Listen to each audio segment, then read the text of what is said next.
3টে leg piece ছিল, গোলমরিচের গুঁড়ো আর নুন মাখিয়ে ভালো করে মাখিয়ে রেখে দেবো। এরপর আমি ভাতের জলটা বসিয়ে দিয়েছি। এখানে ধনেপাতা পেস্ট করব।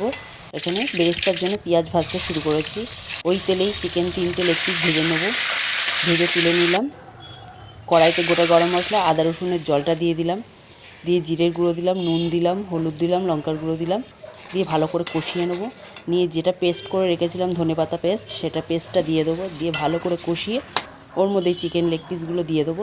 দিয়ে ভালো করে কষিয়ে নেব। তারপরে ওর মধ্যেই গোটা গরম মশলা গুঁড়ো দেবো আর বিরিয়ানি মশলা দেবো, কেওড়ার জল, রোজ ওয়াটার দিয়ে দেবো।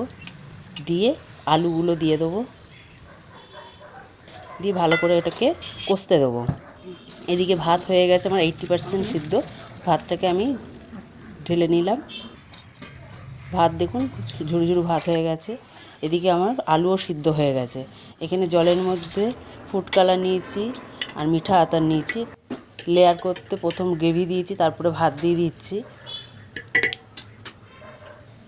এর উপরে চিকেনগুলো দিয়ে দেবো ভালো করে।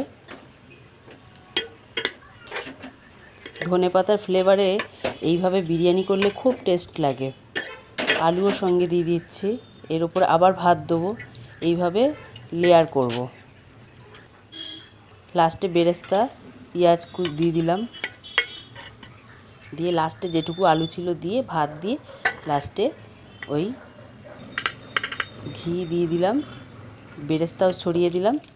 আর ওদিকে আমি ফুড কালার সমেত মিঠা আতর দিয়ে দিলাম, বিরিয়ানি মশলা দিয়ে আর নোড়া দিয়ে চাপা দিয়ে